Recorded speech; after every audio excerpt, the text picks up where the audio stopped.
بسم اللہ الرحمن الرحیم الحمد للہ رب العالمین والصلاة والسلام علی سید المرسلین وعلی آلہ واصحابہ اجمعین اما بعد فاعوذ باللہ من الشیطان الرجیم بسم اللہ الرحمن الرحیم وَاعْبُدُوا اللَّهَ وَلَا تُشْرِكُوا بِهِ شَيْئًا وَبِالْوَالِدَيْنِ إِحْسَانًا وَبِذِي الْقُرْبَى وَالْيَتَامَى وَالْمَسَاكِينِ وَالْجَارِ ذِي الْقُرْبَى وَالْجَارِ الْجُنُبِ وَالصَّاحِبِ بِالْجَنبِ وَابْنِ السَّبِيلِ وَمَا مَلَكَتْ أَيْمَانُكُمْ إِنَّ اللَّهَ لَا يُحِبُّ مَنْ كَانَ مُخْتَالًا فَخُورًا صدق اللہ العظیم۔ محترم بزرگوں اور دوستوں، کل گزشتہ میں نے یہی آیت تلاوت کی تھی اور یہ بتایا تھا کہ دین کا خلاصہ حقوق کی ادائیگی۔ اللہ تعالیٰ نے جو حقوق ہمارے ذمے لگائے ہیں ان حقوق کو ادا کرنے کا نام ہی اسلام اور دین ہے۔ اس آیت کریمہ میں سب سے پہلے تو اللہ تعالیٰ نے اپنا حق بیان کیا کہ اللہ کا حق بندوں کے اوپر یہ ہے کہ وہ اللہ ہی کی عبادت کریں اور اس کی ذات اور اس کی صفات میں کسی کو شریک نہ ٹھہرائیں۔ یہ اللہ کا حق ہے بندوں کے اوپر۔ ایک حدیث میں آتا ہے، حضرت معاذ بن جبل رضی اللہ تعالی عنہ بیان کرتے ہیں کہ ایک مرتبہ اللہ کے رسول صلی اللہ علیہ وسلم سفر فرما رہے تھے اور آپ کی اونٹنی پر پیچھے میں بیٹھا ہوا تھا اور میرے اور اللہ کے رسول صلی اللہ علیہ وسلم کے درمیان زیادہ فاصلہ نہیں تھا۔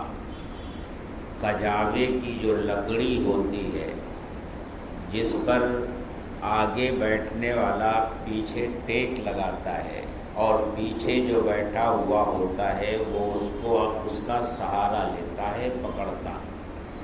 صرف میرے اور اللہ کے رسول صلی اللہ علیہ وسلم کے درمیان وہ لکڑی تھی اور بس۔ چلتے چلتے اچانک اللہ کے رسول صلی اللہ علیہ وسلم نے مجھے آواز دی، یا معاذ۔ میں نے عرض کیا، لبیک و سعدیک یا رسول اللہ، میں حاضر ہوں۔ آپ خاموش ہو گئے۔ تھوڑی دیر کے بعد پھر آپ نے مجھے آواز دی، یا معاذ۔ میں نے پھر عرض کیا، لبیک و سعدیک، میں حاضر ہوں۔ پھر آپ خاموش ہو گئے۔ تیسری مرتبہ پھر آپ نے آواز دی، یا معاذ۔ میں نے عرض کیا، لبیک و سعدیک۔ 3 مرتبہ اس طرح اللہ کے رسول صلی اللہ علیہ وسلم نے مجھے آواز دی۔ شارحین لکھتے ہیں کہ 3 مرتبہ آواز دینے کا مقصد یہ تھا کہ حضرت معاذ کی توجہ اگر کسی دوسری جانب ہو تو وہ پوری طرح سے میری طرف متوجہ ہو جائے۔ اول تو حضرت معاذ رضی اللہ تعالی عنہ کے لیے یہی شرف کیا کم تھا کہ آپ کی پشت مبارک سے لگے ہوئے بیٹھے تھے۔ ایسی حالت میں ان کی توجہ ادھر ادھر ہو، اس کے بارے میں سوچا نہیں جا سکتا۔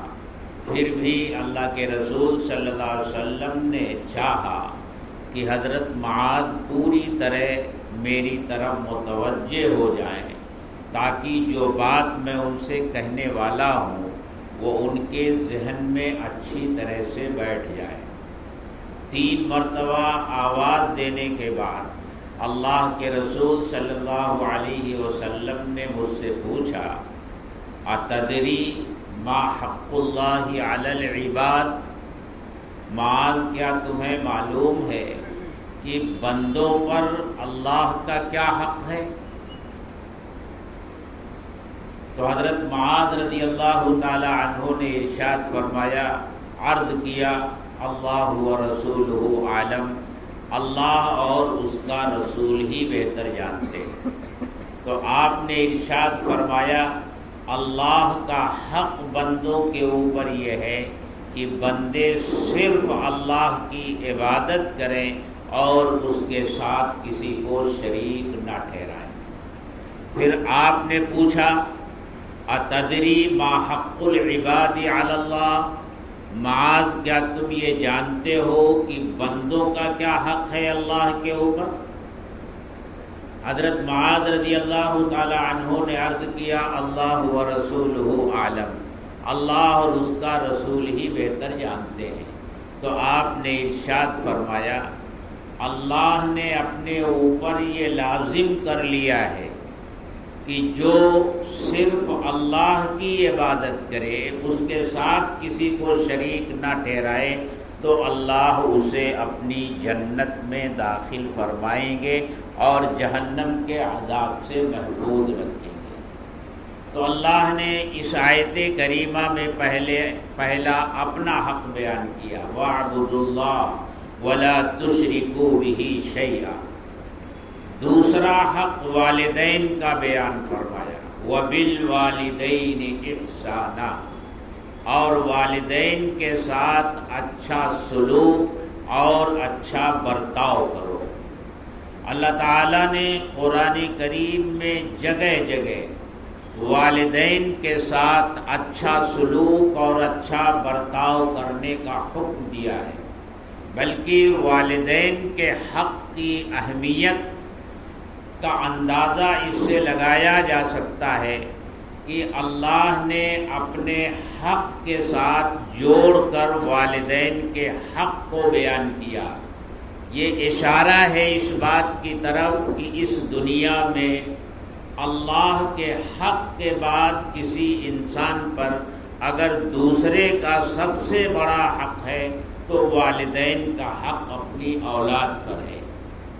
سورہ بقرہ کے شروع میں اللہ تعالیٰ نے ارشاد فرمایا، وَإِذْ أَخَذْنَا مِيثَاقَ بَنِي إِسْرَائِيلَ لَا تَعْبُدُونَ إِلَّا اللَّهَ وَبِالْوَالِدَيْنِ إِحْسَانًا۔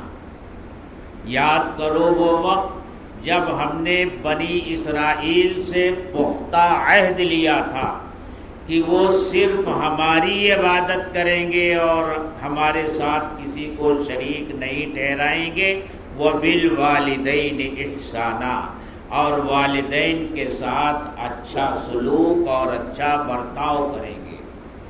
اور یہ آیت جو سورہ نساء کی میں نے پڑھی، اس میں اللہ تعالیٰ فرماتے ہیں وَبِالْوَالِدَيْنِ إِحْسَانًا وَاعْبُدُوا اللَّهَ وَلَا تُشْرِكُوا بِهِ شَيْئًا وَبِالْوَالِدَيْنِ إِحْسَانًا۔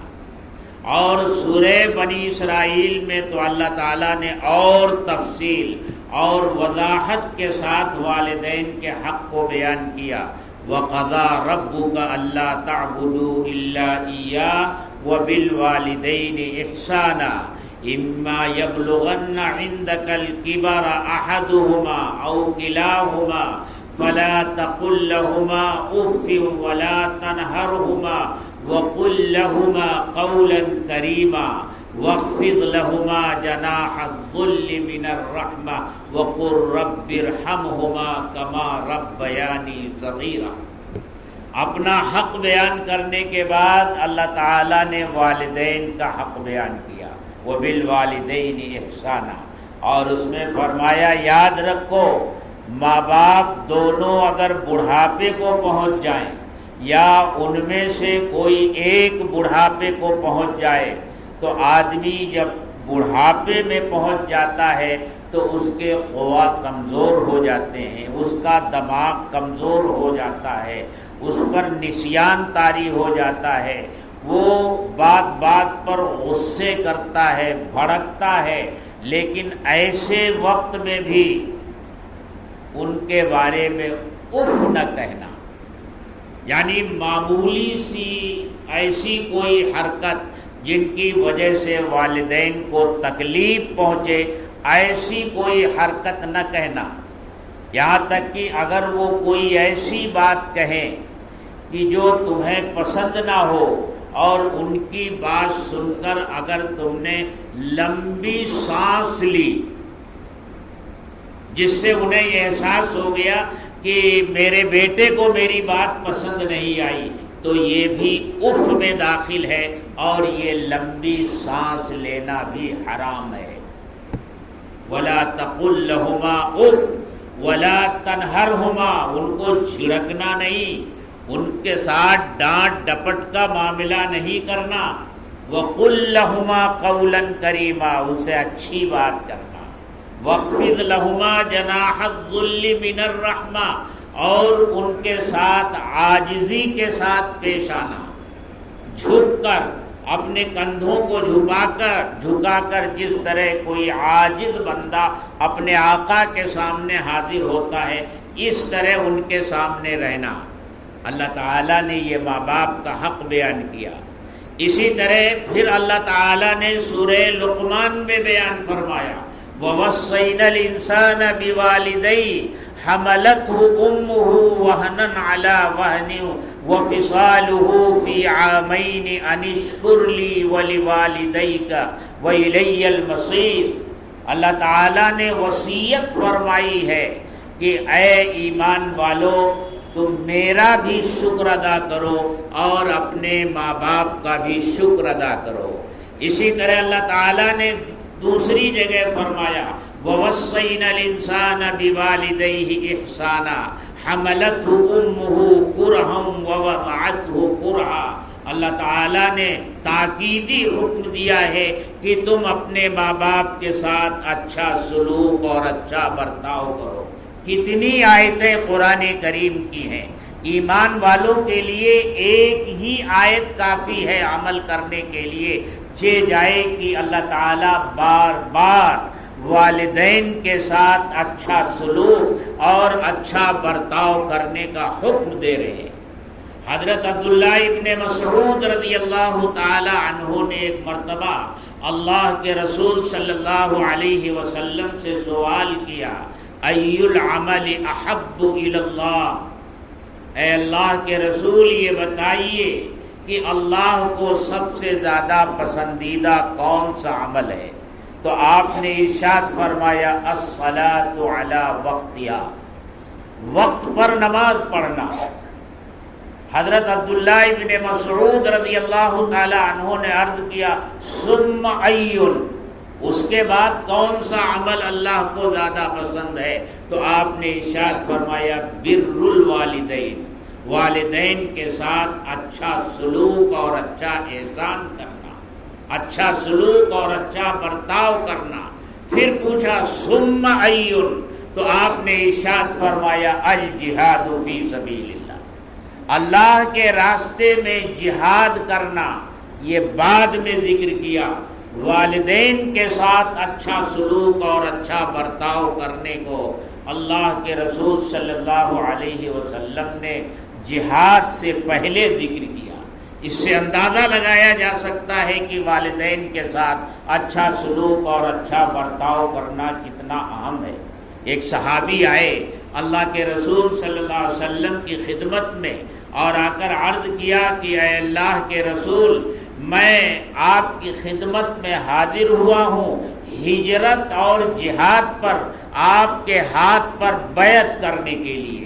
میں ہجرت اور جہاد کی بیعت کرنا چاہتا ہوں آپ کے ہاتھ پر، اور اس سے میرا مقصد صرف اللہ کو راضی کرنا ہے۔ آپ نے ارشاد فرمایا، کیا تمہارے والدین میں سے دونوں زندہ ہیں یا کوئی ایک زندہ ہے؟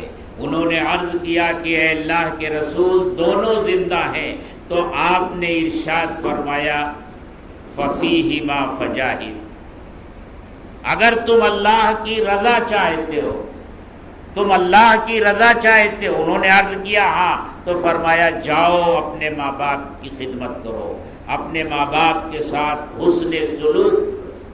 ایک صحابی آئے اور انہوں نے عرض کیا کہ اے اللہ کے رسول، میں آپ کی خدمت میں جہاد میں حاضر ہونے کے لیے اس حالت میں حاضر ہوا ہوں کہ اپنے ماں باپ کو روتا ہوا چھوڑ کر آیا. وہ میری جدائی پر رو رہے تھے. تو آپ نے ارشاد فرمایا واپس جاؤ اور جس طرح تم نے اپنے ماں باپ کو رلایا ہے اسی طرح ان کو ہنساؤ. متعدد حدیثیں ہیں جس میں اللہ کے رسول صلی اللہ علیہ وسلم نے انہی قرآنی آیات کی تشریح فرمائی ہے. اور ایک واقعہ آتا ہے کہ ایک شخص اپنے کندھے پر اپنی ماں کو بٹھا کر حج کے لیے نکلا اور اس نے اپنی ماں کو اس طرح حج کرایا کہ ہر جگہ کندھے پر بٹھا کر لے گیا. طواف اسی طرح کرایا، سعی اسی طرح کرائی، اور منا، مزدلفہ، عرفات اور رمی جمار ہر جگہ اسی طرح وہ لے کر کے گیا. وہ بیت اللہ کا طواف اسی طرح اپنی والدہ کو کرا رہا تھا کہ اس کو نظر آیا کہ کچھ لوگ بیٹھے ہوئے ہیں. اس نے پوچھا کہ یہ کون بزرگ ہیں جن کے گرد گھیرا ڈال کر لوگ بیٹھے ہوئے ہیں؟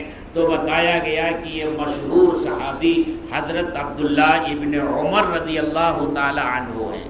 وہ اپنی والدہ کو اسی طرح اپنے کندھے پر بٹھائے ہوئے حضرت عبداللہ ابن عمر رضی اللہ تعالی عنہ کی خدمت میں حاضر ہوا اور آ کر عرض کیا کہ حضرت میں یمن سے آیا ہوں اور یمن سے پیدل اسی طرح اپنی ماں کو اپنے کندھے پر بٹھا کر لایا ہوں اور میں نے اپنی ماں کو اسی طرح حج کرایا ہے.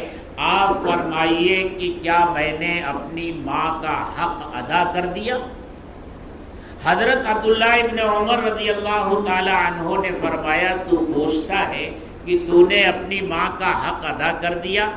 یاد رکھ تیری پیدائش کے وقت جو درد ذہ برداشت کیا ہے تیری ماں نے، اور اس وقت تیری ماں کی زبان سے جو آہ آہ نکلی ہے اس ایک آہ کا بھی بدلہ تو نہیں چکا سکا. تو اپنی ماں کی پوری خدمت کا حق کیسے ادا کر سکتا ہے؟ تو یہ میرے دوستوں ماں باپ کا حق ہے. اللہ تعالیٰ فرماتے ہیں وَاعْبُدُوا اللَّهَ وَلَا تُشْرِكُوا بِهِ شَيْئًا وَبِالْوَالِدَيْنِ إِحْسَانًا. اور یاد رکھیے ماں باپ کا ادب اور احترام ہر حال میں ضروری ہے. یہاں تک کہ ماں باپ اگر مشرک ہوں، ماں باپ اگر کافر ہوں، تب بھی ان کے ساتھ بے ادبی اور گستاخی کی اجازت نہیں دی گئی. ہاں ان کی بات ایمان کے بارے میں، شریعت کے احکام کے بارے میں، اللہ کی نافرمانی کے بارے میں نہیں مانی جائے گی. اگر وہ اللہ کی نافرمانی کرنے کو کہیں گے تو ان کی بات نہیں مانی جائے گی. قرآن کہتا ہے کہ اگر وہ تمہیں وَإِن جَاهَدَاكَ عَلَىٰ أَن تُشْرِكَ بِي مَا لَيْسَ لَكَ بِهِ عِلْمٌ فَلَا تُطِعْهُمَا. اگر وہ میرے ساتھ شرک کرنے کا حکم دیں تو ان کی بات مت ماننا، لیکن وَصَاحِبْهُمَا بِالْمَعْرُوفِ، لیکن اس حالت میں بھی ان کے ساتھ اچھا سلوک اور اچھا برتاؤ کرنا. حضرت ابو ہریرہ رضی اللہ تعالیٰ عنہ تو ایمان لے آئے تھے، ان کی والدہ ایمان نہیں لائی تھی، اور نہ صرف یہ کہ ایمان نہیں لائی تھی، وہ اللہ کے رسول صلی اللہ علیہ وسلم کی شان میں بد کلامی کرتی تھی، گستاخی کرتی تھی، بکواس کرتی تھی، نازیبا باتیں کہتی تھیں. اور حضرت ابو ہریرہ رضی اللہ تعالی عنہ اس کو سنتے تھے، برداشت کرتے تھے، اور گالیاں سنتے تھے تو ان کا کلیجہ پھٹتا تھا.